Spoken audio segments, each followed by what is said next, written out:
नमस्कार, मी प्राध्यापक अक्षय गिरी सर. आपण पाहत आहात फिजिक्स लेक्चर. आता या ठिकाणी हे जे लेक्चर देण्यात येत आहे हे जो येणारा 10 तारखेला जो 12वीचा फिजिक्सचा पेपर आहे या संदर्भातून हे लेक्चर तुमच्या खास मार्गदर्शनासाठी त्या ठिकाणी मी देत आहे. आपण जर पाहिलं असेल की येणारा जो 10 तारखेचा जो फिजिक्सचा पेपर आहे हा बऱ्याच विद्यार्थ्यांसाठी म्हणजे बऱ्याच विद्यार्थ्यांना फिजिक्स हा विषय अतिशय हार्ड जातो. मग तुम्हाला अभ्यास कसा करायचा, कशा संदर्भातून प्रश्नपत्रिका राहील या संदर्भातून हे लेक्चर खास त्या विद्यार्थ्यांसाठी आहे. आपण या बोर्ड वरती जे तुम्हाला दिसतंय आणि फिजिक्सचा पेपर किती मार्काचा असतो तर आपण जर पाहिलं असेल 70 मार्काचा हा पॅटर्न असतो आणि 70 मार्कापैकी किती पहिला प्रश्न किती मार्काला, दुसरा प्रश्न किती मार्काला, असे सेक्शन किती असतात हे टोटल मार्किंग आपण या ठिकाणी पाहणार आहोत. पण त्याच्यापूर्वी मार्किंग पाहण्याच्या पूर्वी तुम्हाला अभ्यास कुठल्या विषयावर, कुठल्या पॅटर्न वरती किंवा कुठल्या पॉइंट वरती करावा या संदर्भातून हे लेक्चर तुम्हाला त्या ठिकाणी देण्यात येत आहे.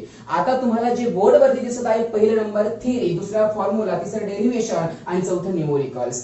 तुम्ही हे जे चार जर त्या ठिकाणी जे पॉइंट्स जर व्यवस्थित वाचून जर गेले तर तुम्हाला फिजिक्सचा पेपर देण्यासाठी अगदी सोप्या पद्धतीने त्या ठिकाणी तुम्हाला पेपर देता येईल. आपण पाहणार आहोत थिअरी. आता सर्वप्रथम या थिअरी मध्ये तुम्हाला काय करायचंय, या थिअरी मधून तुम्हाला जे इझी क्वेश्चन असतील ते तुम्हाला काढायचे. ऑल चॅप्टरचे जेवढी काही थिअरी असते ते सगळी थिअरी त्या ठिकाणी तुम्हाला काढायचे आणि सर्वप्रथम आपण जर पाहिलं असेल जेवढे इझी क्वेश्चन असतील तेवढे तुम्हाला ऑल चॅप्टर्स मधून इझी क्वेश्चन बाहेर काढायचे आणि तुम्हाला ते क्वेश्चन वाचायचे, व्यवस्थितरित्या त्याची प्रॅक्टिस करायची आहे आणि ती प्रॅक्टिस झाल्याच्या नंतर परत ऑल चॅप्टरची जी काय हार्ड थिअरी असते ती थिअरी देखील त्या ठिकाणी तुम्हाला रीड करायची आहे. मग ज्यावेळेस तुम्ही इझी थिअरी झाल्याच्या नंतर हार्ड थिअरीकडे ज्यावेळेस वळता, ज्यावेळेस तुमचा थिअरी पॅटर्न जो असतो, ज्यावेळेस ही थिअरी फिजिक्सची संपते त्याच्यानंतर तुम्हाला काय करायचंय, कारण तुम्ही स्टेप वाईज जर त्या ठिकाणी पद्धतीने तयारी करत असाल तरच तुम्ही त्या ठिकाणी 70 मार्कापर्यंत पोहोचू शकता. म्हणून हे लेक्चर खास तुमच्यासाठी आहे, ज्या विद्यार्थ्याला 70 पैकी 70 मार्क्स त्या ठिकाणी मिळवायचे त्या विद्यार्थ्यांसाठी. आपण जर पाहिलं असेल ही जी थिअरी मध्ये आपण पाहिलं इझी आणि हार्ड क्वेश्चन त्या ठिकाणी बाजूला काढायचे आणि त्याची प्रॅक्टिस त्या ठिकाणी तुम्हाला करायची आहे. मग थिअरी हा विषय त्या ठिकाणी संपला. त्याच्यानंतर दुसरा कुठला पॅटर्न आहे तर दुसरा महत्त्वाची गोष्ट म्हणजे फॉर्म्युले. जर तुम्हाला फॉर्म्युले पाठ नसतील तर तुम्हाला डेरिव्हेशन आणि न्यूमेरिकल सॉल्व्ह करता येणार नाही. म्हणून जेवढे काही चॅप्टर्स तुम्हाला असतील त्या सगळ्या चॅप्टर्स मध्ये डेरिव्हेशन पण आहेत आणि प्रॉब्लेम म्हणजेच त्याला आपण न्यूमेरिकल असे म्हणतो ते देखील तुमच्या समोर आहे. आपण जर पाहिलं असेल की सर फॉर्म्युले पाठ करत असताना कुठले फॉर्म्युले पाठ करावेत, मग तुम्हाला माहिती असेल की ज्यावेळेस आपण चॅप्टर मध्ये त्या ठिकाणी शिकवता शिक्षक त्यावेळेस फॉर्म्युले देखील सांगत असतात. मग तुमच्याकडे जेवढे काही फॉर्म्युले असतील तेवढे सगळे फॉर्म्युले त्या ठिकाणी पाठ करायचे. कशासाठी, ज्यावेळेस तुम्ही डेरिव्हेशन सॉल्व्ह करता, ज्यावेळेस तुम्ही न्यूमेरिकल त्यावेळेस सॉल्व्ह करत असतात त्यावेळेस तिथे फॉर्म्युलेची आवश्यकता असते, कारण तुम्ही फॉर्म्युल्याशिवाय डेरिव्हेशन आणि न्यूमेरिकल सॉल्व्ह करू शकत नाही. म्हणून तुम्ही जर फॉर्म्युले व्यवस्थित पाठ केले तर तुम्हाला परीक्षेला व्यवस्थितरित्या त्या ठिकाणी पेपर तुम्हाला अगदी सोपा जाईल. म्हणून सर्वप्रथम जेवढे काही चॅप्टर फिजिक्सचे असतील त्या सगळ्या चॅप्टरचे फॉर्म्युले तुम्हाला बाजूला काढायचे आणि त्याच्यावरती प्रॅक्टिस करायची, ते फॉर्म्युले पाठ करायचे. यदा कदाचित जर तुम्हाला कुठल्या प्रकारचा प्रश्न जर परीक्षेमध्ये न्यूमेरिकल डेरिव्हेशन बद्दल विचारला तर तो तुम्हाला सहजपणे सॉल्व्ह करता येईल. का, कारण तुम्ही फॉर्म्युले पाठ केले म्हणून तुम्हाला फॉर्म्युले पाठ करणं गरजेचं आहे. मग तुमचा हा जो पॅटर्न होता फॉर्म्युल्याचा तो देखील संपला. तुम्ही फॉर्म्युले पण पाठ केले, नंतर कशाकडे वळायचंय तर सगळ्यात मेन म्हणजेच डेरिव्हेशन. डेरिव्हेशन म्हटलं की विद्यार्थ्याला असं वाटतं की डेरिव्हेशन, अरे बाप, डेरिव्हेशन तर आम्हाला येतच नाही. पण तुम्हाला डेरिव्हेशन येईल कशामुळे, कारण तुम्ही फॉर्म्युले पाठ केलेत आणि डेरिव्हेशन कडे वळायचंय. पण डेरिव्हेशनची तयारी कशा पद्धतीने करायची आहे, मग तुम्हाला सगळे चॅप्टर या ठिकाणी पाहिजेत.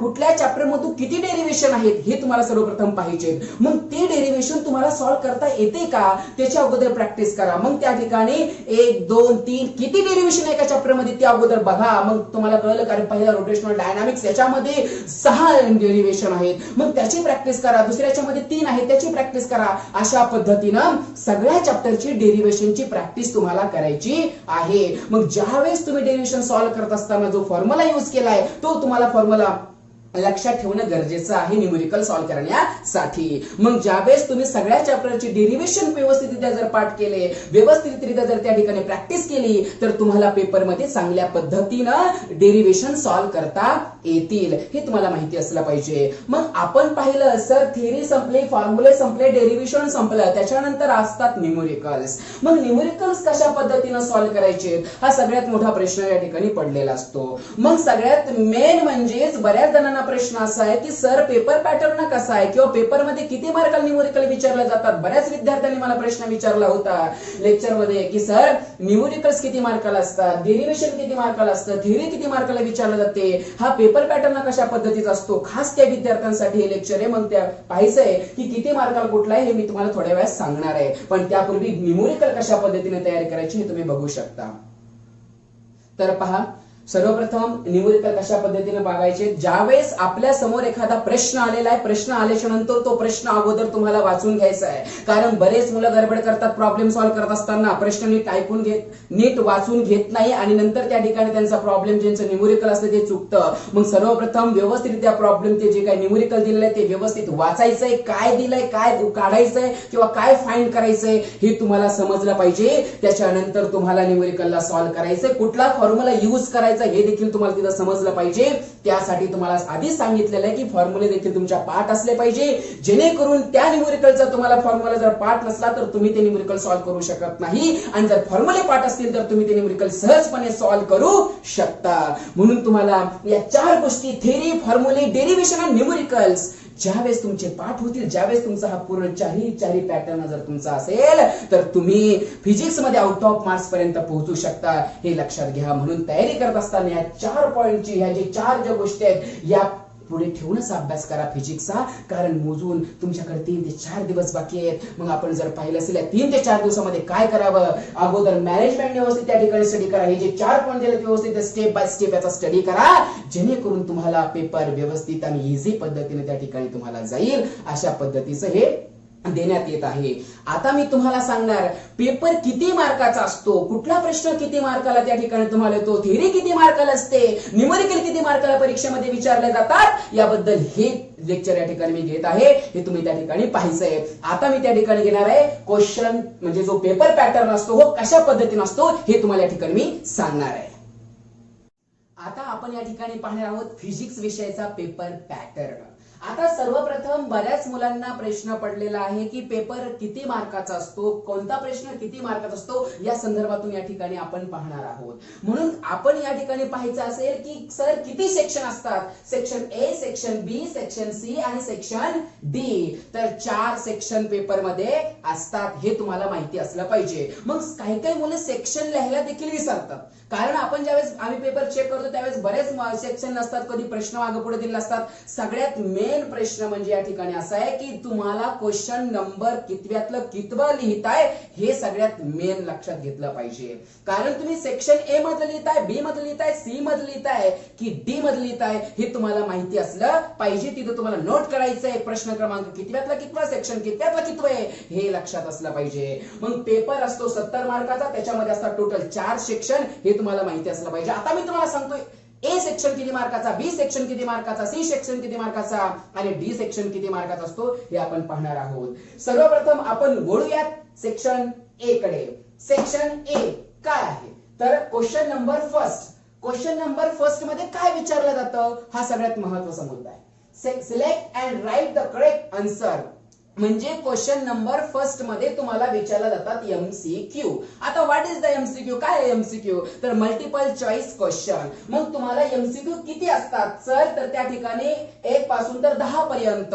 म्हणजे तुम्हाला ते 10 एमसीक्यू तुम्हाला पहिल्या प्रश्नामध्ये विचारले जातात. मग तुम्हाला एमसीक्यू 10 मार्काला विचारले जातात. पण बऱ्याच मुलांना प्रश्न पडतो की सर एमसीक्यू, बऱ्याच जणांना माहिती देखील नाहीये की एमसीक्यू थेरी बद्दल किती विचारतात, न्यूमेरिकल बद्दल किती विचारतात हे तुम्हाला या ठिकाणी मी क्लिअर करणार आहे. मग आपण जर पाहिलं असेल की हा प्रश्न, पहिला प्रश्न तो 10 मार्काला विचारला जातो. मग त्याच्यामधून एमसीक्यू त्या ठिकाणी असतात. मग सर्वप्रथम 7 जे असतात त्याच्यातले 7 प्रश्न, 10 पैकी 7 प्रश्न तुमचे थेरीचे विचारले जातात आणि फक्त 3 प्रश्न न्यूमेरिकल वरती त्या ठिकाणी विचारले जातात. हे तुम्हाला माहिती असलं पाहिजे. कारण बऱ्याच मुलांना न्यूमेरिकल सॉल्व्ह करता येत नसतात किंवा त्या ठिकाणी एमसीक्यू सिलेक्ट देखील करता येत नाही कुठला योग्य अयोग्य हे तुम्हाला माहिती असलं पाहिजे. म्हणून मी तुमचं त्या ठिकाणी क्लिअर करतोय की या 10 प्रश्नातून 7 म्हणजे 7 जे प्रश्न असतात ते थिअरीवर विचारलेले असतात आणि 3 प्रश्न जे असतात ते कशावर विचारलेले असतात, न्यूमेरिकल वरती विचारलेले असतात. हे तुम्हाला माहिती असलं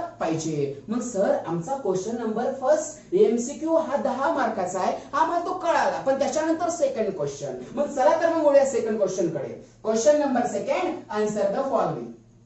आपण पाहिलं असेल की हा प्रश्न किती मार्काला विचारतात एक्झाम मध्ये सेक्शन ए नंबर मधला.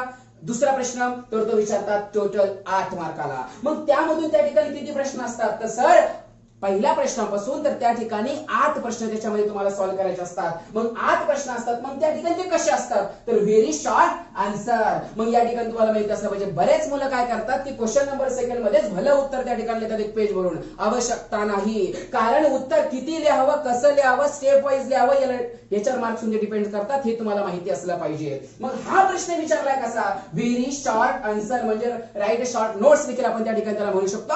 अशा संदर्भातून तो प्रश्न तुम्हाला 8 मार्काला विचारला जातो. हे तुम्हाला माहिती असलं पाहिजे. मग त्याच्यामध्ये 8 प्रश्न विचारतात. मग त्याच्यामध्ये न्यूमेरिकलचे किती, थेअरीचे किती, हे सर्वात महत्त्वाची गोष्ट आहे. मग आपण जर पाहिलं असेल की सर याच्यामध्ये तुम्हाला 6 थेअरीचे प्रश्न असतात आणि 2 न्यूमेरिकलचे क्वेश्चन तुम्हाला असतात. हे तुम्हाला माहिती असलं पाहिजे. मग तुम्हाला 8 सॉल्व्ह करायचे आहेत, पण सगळ्यात जास्त प्रश्न कशाचे आहेत, थेअरीचे आहेत. कमी प्रश्न कशाचे आहेत, न्यूमेरिकलचे आहेत. मग याच्यात बऱ्याच विद्यार्थ्यांच्यासाठी त्या ठिकाणी चांगली गोष्ट आहे की तुम्हाला थेअरीचे प्रश्न जास्त आहेत, न्यूमेरिकलचे कमी आहे. आनंदाची बातमी. मग आपण या ठिकाणी पाहू शकतो की सर या ठिकाणी तुम्ही पाहिलं असेल क्वेश्चन नंबर सेकंड किती मार्काला, 8 मार्काला. किती प्रश्न सॉल्व्ह करायचे, 8 प्रश्न सॉल्व्ह करायचे. मग एक प्रश्न किती मार्काला, 1 मार्काला. मग 1 मार्काचा प्रश्न किती असला पाहिजे तुम्हाला माहिती आहे. तर आपण जर पाहिलं असेल 2 ते 3 वेळेचा असणं गरजेचं आहे. आणि त्या ठिकाणी त्याच्यातला 6 प्रश्न हे थेअरीवर विचारतात आणि 2 प्रश्न हे न्यूमेरिकल वरती विचारले जातात. मग आपण सेक्शन ए आपल्या या ठिकाणी झालेला आहे. ओके, आता आपण त्या ठिकाणी बोलत आहोत सेक्शन बी कडे. आपण आता त्या ठिकाणी पाहत आहोत सेक्शन बी. आता सेक्शन बी किती मार्काचा असतो, सगळ्यात महत्त्वाची गोष्ट आहे. आता या ठिकाणी आपल्याला तुम्ही म्हणता काही ऑप्शन मध्ये प्रश्न असतात. बऱ्याच विद्यार्थ्यांचं काय असतं की अरे नाही ऑप्शन मध्ये प्रश्न पाहिजे, ऑप्शन मध्ये प्रश्न पाहिजे. मग या ठिकाणी काय दिलेलं आहे की सेक्शन बी मध्ये तुम्हाला प्रश्न दिलेले असतात टोटल 12. मग त्याच्यापैकी तुम्हाला प्रश्न लिहायचे असतात 8. मग अटेम्प्ट एनी 8 म्हणजे तुम्हाला 8 प्रश्न तुम्हाला सॉल्व्ह करायचे आहेत. मग तो प्रश्न किती मार्काला, तर सर क्वेश्चन नंबर 3 पासून तर क्वेश्चन नंबर 14 पर्यंत तो तुम्हाला 16 मार्काला विचारला जातो. म्हणजेच किती, मग तुम्हाला एक प्रश्नाचं उत्तर जर तुम्ही लिहिलं तर तुम्हाला मार्क्स पडतात 2. मग आपण या ठिकाणी पाहिलं असेल तर क्वेश्चन नंबर 3 पासून तर क्वेश्चन नंबर 4 पर्यंत तुम्हाला त्या ठिकाणी एका प्रश्नाला 2 मार्क होतात. त्या ठिकाणी किती मार्क झाले, 16. मग आपण जर पाहिलं असेल तर यामध्ये तुम्हाला कसे प्रश्न लिहायचे, मग शॉर्ट आन्सर. मग तुम्हाला याच्यामध्ये शॉर्ट आन्सर लिहायचं आहे तर व्हेरी शॉर्ट वेगळे, शॉर्ट आन्सर वेगळे असतात. हे तुम्हाला माहिती असलं पाहिजे. मग आपल्याला या ठिकाणी प्रश्न लिहित असताना कशा पद्धतीचं उत्तर लिहावं हे सगळ्यात महत्त्वाची गोष्ट आहे. ठीक आहे, तुम्ही प्रश्नाला चालू केलेला आहे, प्रश्न तुम्ही 3रा लिहिताय, मग तुम्हाला पॉइंट वाईज त्या ठिकाणी प्रश्न लिहायचे आहे, म्हणजे उत्तर लिहायचे आहे. मग ज्यावेळेस तुम्ही पॉइंट वाईज त्याचे आन्सर लिहिताल त्याच वेळेस तुम्हाला मार्क्स पडतील. बरेच जण काय करतात निबंधासारखं त्या ठिकाणी भले एक पेज भरून लिहितात, त्याला मार्क्स पडत नाही. कारण तुम्ही पॉइंट किती लिहिले याच्यावर डिपेंड्स करत असं तुमचं उत्तर. आणि पेपर मध्ये लिहित असताना योग्य ते पॉइंट लिहावे, कारण त्या ठिकाणी ते रिलेटेड पॉइंट लिहावे, कसलेही लिहून जमत नसतात. हे तुम्हाला माहिती असलं पाहिजे. मग आपण जर पाहिलं असेल की सर याच्यामध्ये आम्हाला 8 प्रश्न सॉल्व्ह करायचे, मग 8 पैकी थेअरीचे किती, न्यूमेरिकलचे किती, हा सगळ्यात महत्त्वाचा प्रश्न आहे. मग आपण जर पाहिलं असेल की याच्यामध्ये 7 थेअरीचे प्रश्न असतात. थांबलो का, कारण मी विचारले 7 थेअरीचे प्रश्न असतात. कारण सोडायचे किती, 1. मग बऱ्याच विद्यार्थ्यांना त्या ठिकाणी चान्स भेटलेला आहे, कारण इथे जर तुम्ही पाहिलं असेल की बऱ्याच मुलांना न्यूमेरिकल सॉल्व्ह करता येतात, काहींना येत नाहीत, काहींना प्रॉब्लेम आहे समजा सॉल्व्ह करण्यासाठी. मग या ठिकाणी 5 प्रश्न जर पाहिले असेल ते कशावर विचारलेले आहेत, न्यूमेरिकल्स वरती विचारलेले आहेत. मग 7 थेअरीचे 5 न्यूमेरिकलचे असे त्या ठिकाणी प्रश्न विचारण्यात आलेले आहेत. बट या ठिकाणी तुम्हाला 7 थेअरीचे आहेत आणि तुम्हाला सोडायचे किती, 8. मग न्यूमेरिकल्स मधला 5 पैकी तुम्ही एखादं सॉल्व्ह करू शकत नाही का, मग एखादं छोटं न्यूमेरिकल देखील सॉल्व्ह करू शकता किंवा त्या ठिकाणी कसलं न्यूमेरिकल तुम्ही एक सॉल्व्ह करू शकता. अशा पद्धतीचा हा सेक्शन बी तुम्हाला सांगितलं जात आहे 16 मार्काला. मग आपला सेक्शन बी देखील झाला, तर मग आपण त्या ठिकाणी वळूया सेक्शन सी कडे. मग सेक्शन सी किती मार्काला विचारलेला आहे, सेक्शन सी तुम्हाला विचारलाय 24 मार्काला. असं का? कारण याच्यात मध्ये देखील शॉर्ट आन्सर आहेत, पण याच्यामध्ये तुम्हाला हार्ड क्वेश्चन विचारले जातात आणि एक क्वेश्चनचं आन्सर जर तुम्ही लिहिलं तर तुम्हाला मार्क्स पडतात 3. मग तुम्हाला देखील त्या ठिकाणी पाहिजे की सर जवळपास त्या ठिकाणी तुम्हाला 8 प्रश्न याच्यातले सॉल्व्ह करायचे आहेत. मग याच्यावर त्या ठिकाणी थिअरीची किती, न्यूमेरिकलची किती, याच्यामध्ये पण तसाच आहे. क्वेश्चन नंबर 15 पासून तर क्वेश्चन नंबर 26 पर्यंत तुम्हाला प्रश्न सॉल्व्ह करायचे आहेत. मग त्याच्यामधून तुम्हाला किती सॉल्व्ह करायचे? फक्त 8 सॉल्व्ह करायचे. आणि तुम्हाला त्या ठिकाणी एका प्रश्नाचं जर उत्तर जर दिलं तर तुम्हाला 3 मार्क त्या ठिकाणी भेटतात आणि 24 मार्काचा तो प्रश्न असतो. म्हणजे त्याच्यात 7 थिअरीचे प्रश्न असतात आणि 5 न्यूमेरिकलचे प्रश्न असतात. मग आपण जर त्या ठिकाणी पाहिलं असेल 5 न्यूमेरिकलवर प्रश्न विचारले जातात आणि 7 थिअरीवर प्रश्न विचारले जातात. हे तुम्हाला सेक्शन डी सी मध्ये सांगायचं आहे. मग आपण या ठिकाणी जर पाहिलं असेल की सर सेक्शन सी मध्ये त्या ठिकाणी सांगितलेलं आहे की 8 प्रश्न सॉल्व्ह करायचे आहेत आणि त्याच्यापैकी कशा पद्धतीने देण्यात आलेले आहे हे तुम्हाला सांगितण्यात आलेलं आहे. मग आपला सेक्शन ए कंप्लीट झाला, सेक्शन बी देखील आपण पाहिला आणि सेक्शन सी देखील आपण या ठिकाणी पाहिलेला आहे. आणि कशा पद्धतीने त्याच्यामध्ये देखील शॉर्ट आन्सर पद्धतीनेच तुम्हाला आन्सर सॉल्व्ह करायचं लिहायचं आहे हे लक्षात घेतलं गेलं पाहिजे. आणि पॉइंट वाईज लिहायचं ही सगळ्यात महत्त्वाची गोष्ट आहे, हे तुम्हाला माहिती असलं पाहिजे. बरेच मुलं प्रश्नपत्रिका पाहायलाच्या नंतर काय करतात, जे येत नाही तर अगोदर डोकं लावीत बसतात. पण माझं या ठिकाणी म्हणणं असं आहे की तुम्हाला जे प्रश्न अगोदर येतात त्याला सॉल्व्ह करीत करा आणि जे येत नाहीत त्याला नंतर त्या ठिकाणी सॉल्व्ह करण्याचा प्रयत्न करा. कारण तुम्हाला तुमच्याकडे टाइम, आता पाहिलं असेल की फिजिक्सचा 70 मार्काचा पेपर असतो आणि त्याला त्या ठिकाणी किती त्या ठिकाणी वेळ असतो? 3 तास. पण आता ह्या वेळेस आपण जर पाहिलं असेल की तुम्हाला 30 मिनिटं वाढवून दिलेले आहेत, म्हणजे 3.5 तासाचा पेपर आता 70 मार्काचा त्या ठिकाणी तुम्हाला सॉल्व्ह करायचा आहे. मग मार्क किती आहे, टायमिंग किती आहे याचं नियोजन तुम्हाला प्रश्नपत्रिका सॉल्व्ह करायचे हे तुम्हाला माहिती असलं पाहिजे. आता आपण त्या ठिकाणी वळणार आहोत सेक्शन डी कडे. तो किती मार्काचा असतो हे आपण पाहूयात. आता आपण या ठिकाणी पाहणार आहोत सेक्शन डी. आता सेक्शन डी किती मार्काचा असतो, किती प्रश्न त्या ठिकाणी तुम्हाला सॉल्व्ह करायचे हे आपण आता पाहणार आहोत. मग आपण सेक्शन डी आता लास्ट सेक्शन आहे आणि आपण वळतोय लास्ट सेक्शन कडे. त्या सेक्शनचं नाव आहे सेक्शन डी. मग तुम्हाला अटेम्प्ट एनी 3 फक्त प्रश्न सॉल्व्ह करायचे 3. मग आपण या ठिकाणी पाहिलं असेल क्वेश्चन नंबर 27 पासून तर 31 पर्यंत तुम्हाला प्रश्न त्या ठिकाणी सॉल्व्ह करायचे आणि तुम्हाला प्रश्न लिहित असताना कशा पद्धतीने लिहावेत, लॉंग आन्सर त्या ठिकाणी तुम्हाला लिहायचं आहे. म्हणजेच त्या ठिकाणी लॉंग आन्सर तुम्हाला तिथं उत्तर लिहायचंय त्याचं आणि तुम्हाला 3च प्रश्न सॉल्व्ह करायचे. मग एक प्रश्न किती मार्काला, तर एक प्रश्न असतो 4 मार्काला. जर तुम्ही त्या प्रश्नाचं उत्तर जर योग्यरीत्याने जर लिहिलं तर तुम्हाला 4 मार्क त्या ठिकाणी पडतात. मग जर तुम्ही 3 प्रश्न जर त्या ठिकाणी जर लिहिले तर तुम्हाला तिथं म्हणतात सर प्रश्न लिहिले तर आम्हाला उत्तर म्हणजे मार्क्स पडतील का, म्हणजेच प्रश्नाचे उत्तर जर लिहिले तर तुम्हाला त्या ठिकाणी किती मार्क्स पडतील 12. मग आपण जर पाहिलं असेल की मग त्याच्यामध्ये थिअरीची किती, न्यूमेरिकलची किती, सगळ्यात महत्त्वाची गोष्ट आहे. मग तुम्हाला ती जे 3 क्वेश्चन दिलेले असतात त्याच्यामध्ये तुम्हाला थिअरीचे 2 मार्काला विचारतात आणि न्यूमेरिकल्स 2 मार्काला विचारतात. असा टोटल तो प्रश्न असतो 4 मार्काचा. थिअरी 2 मार्क, न्यूमेरिकल 2 मार्क, असा जर त्या ठिकाणी तुम्हाला मिक्सिंग प्रश्न असतो 4 मार्काचा. जर तुम्ही ते उत्तर जर व्यवस्थितरित्या लिहिलं लॉंग आन्सर तर तुम्हाला तिथे मार्क्स मिळतात 4. मग लिहिले 1 2 3, आम्ही 3 प्रश्नाचे उत्तर देखील लिहिले, मग तुम्हाला मार्क्स पडले 12. कॉंग्रॅच्युलेशन. मग आपण जर त्या ठिकाणी पाहिलं असेल अशा पद्धतीने अटेम्प्ट एनी 3 अशा पद्धतीने तुम्हाला त्या ठिकाणी सॉल्व्ह करायचं आहे. मग त्याच्यामध्ये देखील तुम्हाला सांगितलंय की थिअरीचे किती मार्काला असतात, न्यूमेरिकल किती मार्काला असतात याची डिटेल्स मध्ये माहिती तुम्हाला त्या ठिकाणी देण्यात आलेली आहे. मग आपल्याला आता पेपर संपलेला आहे. मग सर तुम्ही म्हणता 70 मार्क आम्हाला मिळाले, मग बाकीचे 30 मार्क कुठून मिळणार? तुम्हाला प्रॅक्टिकलचे 30 मार्क म्हणजे तुमच्या कॉलेज तर्फे त्या ठिकाणी मार्क्स मिळतात. म्हणजे तुम्हाला किती मार्क्स मिळणार? मग टोटल फिजिक्सला 100. मग 100 तुम्हाला जर सेंचुरी करायची असेल तर तुम्हाला 70 मार्कापर्यंत पोहोचवणं गरजेचं आहे, जेणेकरून तुम्ही या ठिकाणी या मार्कापर्यंत पोहोचताल. अशा पद्धतीने हा पेपर पॅटर्न आपण पाहिला. Section A, section B, section C आणि सेक्शन डी.